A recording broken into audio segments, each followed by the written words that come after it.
क्या आपको पता है कि किस तरह हम 10,000 महीने के इन्वेस्ट करके कुछ ही सालों में उसे 1.5 करोड़ कर सकते हैं? अगर नहीं पता तो डोंट वरी, इस वीडियो का एंड तक देखिएगा, आपको सब पता चल जाएगा। तो दोस्तों, आज के इस वीडियो में हम पावर ऑफ कंपाउंडिंग को बहुत ही आसान भाषा में समझेंगे, या यूं कहें कि बच्चों की भाषा में, जिसे देखने के बाद आपको पावर ऑफ कंपाउंडिंग से रिलेटेड जितने भी सवाल हैं कि हमें अपने पैसे कहां पर इन्वेस्ट करने चाहिए और कितना पैसा इन्वेस्ट करना चाहिए जिससे कि हम करोड़ोंपति बनकर रिटायर हो सकें, ये सारे सवालों के जवाब आपको आज इस वीडियो में मिलने वाले हैं। हम पावर ऑफ कंपाउंडिंग के बारे में तो हमेशा पढ़ते ही रहते हैं कि यह किस तरह काम करती है, और वॉरेन बफेट ने 11 साल की एज में ही इन्वेस्ट करना स्टार्ट कर दिया था क्योंकि उन्होंने बचपन से ही पावर ऑफ कंपाउंडिंग को समझ लिया था। हमें यह सब तो पता है, बट हमें यह पता नहीं होता है कि हमें हमारे पैसे कहां पर इन्वेस्ट करने हैं और किस तरह हम बस मंथली SIP स्टार्ट करके कुछ ही सालों में करोड़पति बन सकते हैं। अब जिन लोगों को SIP नहीं पता है, SIP का मतलब है सिस्टमेटिक इन्वेस्टमेंट प्लान, यानी कि आपको हर महीने एक फिक्स्ड अमाउंट, चाहे कुछ भी हो जाए, इन्वेस्ट करते रहना है और बस उसे कंपाउंड होने देना है, फिर आपको कंपाउंडिंग का मैजिक दिखाई देगा। तो आज हम इस वीडियो में यह देखेंगे कि आप कहां पर अपनी SIP स्टार्ट कर सकते हैं, और अगर आपने कुछ सालों पहले SIP स्टार्ट की होती तो आज आप कितने पैसे कमा चुके होते। और यह सब चीजें हम हवा में बातें नहीं करेंगे, हम इसे एक्चुअल डेटा से देखेंगे, लास्ट कुछ सालों के रिटर्न से देखेंगे जो कि बिल्कुल एक्यूरेट है।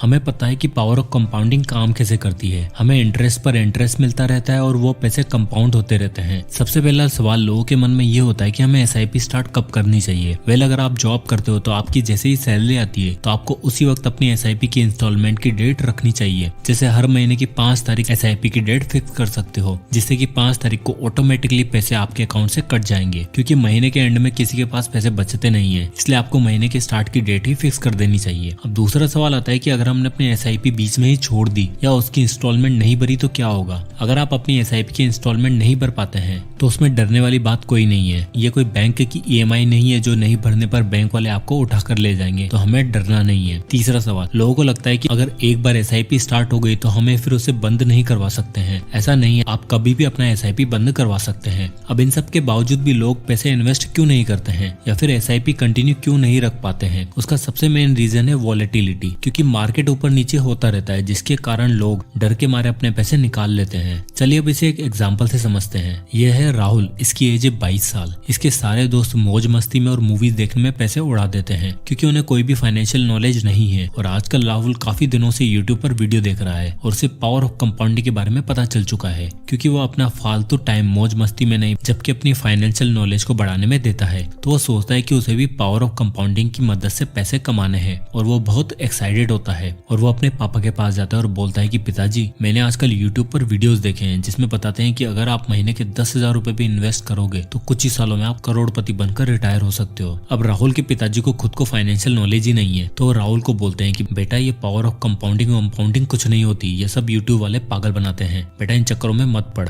अपने पैसे बचा के रख। अब राहुल का सारा जोश ठंडा हो जाता है और वो निराश होकर जा ही रहा होता है कि सामने से उसे उसके चाचा जी मिल जाते हैं। उसके चाचा जी उससे बोलते हैं कि क्या हुआ बेटा, इतना निराश क्यों है। तब राहुल बोलता है कि कुछ नहीं चाचा जी, मैं अपने पैसे सोच रहा था कि कहीं पर इन्वेस्ट करूं और कंपाउंड होने दूं, बट पिताजी बोलते हैं कि ये सब बकवास है। तब चाचा जी बोलते हैं, बेटा ये सब बकवास नहीं है, तुम अपने पैसे इन्वेस्ट करो और पावर ऑफ कंपाउंडिंग बिल्कुल काम करती है। और अभी तो तुम्हारी एज केवल 22 साल ही है, बट चाचा जी मुझे पैसे इन्वेस्ट करने कहाँ चाहिए, मुझे तो कुछ पता ही नहीं है। तो चाचा जी बोलते हैं कि क्या हुआ बेटा, मैं बताता हूँ, तुम अपने पैसे निफ्टी 50 इंडेक्स में SIP के थ्रू इन्वेस्ट कर सकते हो। और ये रहा निफ्टी 50 इंडेक्स का लास्ट 22 ईयर्स का रियल डेटा। इस चार्ट में तुम देखोगे कि जनवरी 2000 से दिसंबर 2021 तक का डेटा है। हर महीने ये इंडेक्स कितना % ऊपर नीचे गया है ये सब इसमें दिखा रखा है। जैसे कि जनवरी 2000 में 4.44% से ऊपर गया है, और इसी तरह आगे सारा 22 साल का डेटा है। तो इस चार्ट को आप अच्छे से देख सकते हैं। अब ये सब देखकर राहुल कन्विंस हो जाता है अपने पैसे को इन्वेस्ट करने के लिए, और वो चाचा जी की बात मानते हुए 10,000 रुपए हर महीने इस इंडेक्स में डालना स्टार्ट कर देता है। और चाहे कुछ भी हो जाए, वो हर महीने 10,000 रुपए इसमें डालेगा ही सही। तो चलिए अब इन सारे डेटा को हम एक एक्सेल शीट से समझते हैं। मान लो कि राहुल ने 1 जनवरी 2000 को 10,000 रुपए इन्वेस्ट किए हैं और वो हर महीने 10,000 रुपए इन्वेस्ट करता है, मतलब 1 फरवरी 2000 को भी उसने 10,000 रुपए डाले एंड सो ऑन। आप इस चार्ट में देख सकते हो। तो राहुल ने 1 जनवरी 2000 को 10,000 रुपए इन्वेस्ट किए थे, और उस महीने हमने देखा था कि हमें जो रिटर्न मिला था वो था 4.44%। तो राहुल के पैसे उस महीने हो गए थे 10,444 रुपए। अब दूसरे महीने वापस से राहुल 10,000 रुपए इन्वेस्ट करता है और उसकी मार्केट वैल्यू हो जाती है 21,879 रुपए। अब यहाँ पर राहुल बड़ा खुश हो रहा है, अरे वाह, 2 महीने में मैंने 1879 ₹479 कमा लिए। ऐसे तो मैं आग लगा दूंगा, लेकिन रुकिए, कोई आग नहीं लगने वाली है। हम आगे बढ़ते हैं। हमारे इन्वेस्टमेंट के तीसरे महीने तक हमने ₹30,000 इन्वेस्ट कर चुके हैं और अब वो हो चुके हैं ₹29,444। अब राहुल यहाँ पर देखता है कि अरे यार ये क्या हो गया, मेरे पैसे कम कैसे हो गए, मैं तो लॉस में चला गया। बट फिर भी इसके बावजूद वो ₹10,000 इन्वेस्ट करते जाता है। अब राहुल 1 साल के बाद देखता है कि 1 जनवरी 2001 को अभी तक उसने 1 साल में ₹1,30,000 इन्वेस्ट कर दिए हैं, तब भी उसके पैसे इन्वेस्टेड अमाउंट से भी कम है। अब राहुल यहाँ पर सोचता है कि यार ये मैंने क्या कर डाला, इससे अच्छा तो एफडीज में जमा करवा देता, कुछ तो रिटर्न मिलता, और इसे ही वॉलेटिलिटी कहते हैं। फिर भी राहुल सोचता है कि कोई बात नहीं यार, मैं और अपना इन्वेस्टमेंट जारी रखता हूँ।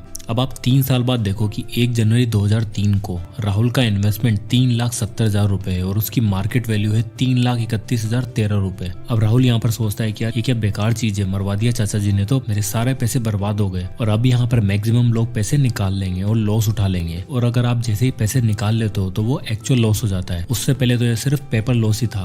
बट राहुल सोच विचार करता है और वो पैसा नहीं निकालता और ₹10,000 हर बार की तरह इन्वेस्ट करना जारी रखता है। अब इसके बाद होती है कहानी चेंज। अब आप उसी साल में देखोगे कि 2003 के एंड में, यानी कि दिसंबर 2003 में राहुल का इन्वेस्टमेंट अमाउंट है ₹4,80,000 और उसकी मार्केट वैल्यू हो चुकी है ₹7,74,208। और आप और आगे बढ़ते जाओ और 1 जनवरी 2006 को देखोगे तो राहुल अभी तक ₹7,30,000 इन्वेस्ट कर चुका है और उसके पैसे हो चुके हैं ₹16,18,635। तो इस तरह अगर आप आगे बढ़ते रहोगे और अगर हम अभी के इन्वेस्टमेंट देखें यानी कि 1 दिसंबर 2021 को, तो राहुल ने टोटल अभी तक ₹26,40,000 इन्वेस्ट कर दिए हैं और उसके पैसे हो चुके हैं ₹1,50,45,098। तो ये होती है पावर ऑफ कंपाउंडिंग। और लोग इसलिए इसमें इन्वेस्ट नहीं करते हैं क्योंकि वॉलेटिलिटी कितनी होती है, और जो लोग इन्वेस्ट करते हैं वो लोग बीच में छोड़कर ही भाग जाते हैं और अपनी एसआईपी बंद कर देते हैं क्योंकि वो हर रोज मार्केट को चेक करते रहते हैं। और वॉरेन बफेट बोलते हैं कि मैं जब भी कोई स्टॉक खरीदता हूँ तो मैं अगले 5 साल के लिए सोच लेता हूँ कि मार्केट क्लोज हो चुका है और इसी कारण उन्हें मार्केट की वॉलेटिलिटी का कोई फर्क ही नहीं पड़ता है। अब इस एग्जाम्पल में जो आपके पास था वो था टाइम। अगर आपकी एज अभी कम है तो जरूरी नहीं कि आप ₹10,000 से ही स्टार्ट करो, आप केवल ₹1,000 से भी स्टार्ट कर सकते हो क्योंकि जो अभी आपके पास है वो है टाइम, जो कि 40 साल के आदमी के पास नहीं होगा, चाहे वो कितना भी पैसा क्यों ना कमा रहा हो। और यही टाइम था वॉरेन बफेट के पास भी, जिसके कारण आज वो बिलियनियर है। एसआईपी का बेनिफिट ये भी है कि अगर आपके पास टाइम नहीं है और आप बोलते हो कि मैं तो सारा दिन बिजी रहता हूँ अपने ऑफिस के काम में, या फिर मुझे मार्केट की नॉलेज ही नहीं है इतनी कि ये कैसे काम करता है, तो आपको मार्केट को देखना ही नहीं है। आपको तो बस अपने पैसे हर महीने की 5 तारीख को इन्वेस्ट कर देने हैं। अब इससे होगा ये कि आप जब मार्केट ऊपर होगा तब भी इन्वेस्ट करोगे और जब मार्केट नीचे होगा तब भी इन्वेस्ट करोगे और आपको एक अच्छा खासा रिटर्न मिलता रहेगा। और जनरली आपको 15% तक का तो रिटर्न आराम से मिल ही जाता है। एक और बेनिफिट, आप अपने लिए एक डिसिप्लिन की हैबिट क्रिएट करोगे पैसा इन्वेस्ट करने की, क्योंकि अगर आपको लगता है कि आपकी सेविंग्स नहीं हो पा रही है तो एसआईपी से आप अमीर बन सकते हो। आप रात को चैन से सो पाओगे चाहे मार्केट कितना भी नीचे क्यों ना चला गया हो। और अगर आप जितने लंबे टाइम तक इन्वेस्ट करोगे आपको उतना ही बेनिफिट होने वाला है। तो इसलिए पावर ऑफ कंपाउंडिंग इतना इंपॉर्टेंट है और बस लोग इसके बारे में सुन तो लेते हैं बट इसका इस्तेमाल करना लोगों को नहीं आता है। और अगर आप अपने 20s में इन्वेस्ट करना शुरू करते हो तो चाहे कितना भी छोटा अमाउंट क्यों ना हो, आप अपने पैसों को ग्रो होते हुए देख सकते हो। और उस वक्त अगर कोई अपने 30s या 40s में होगा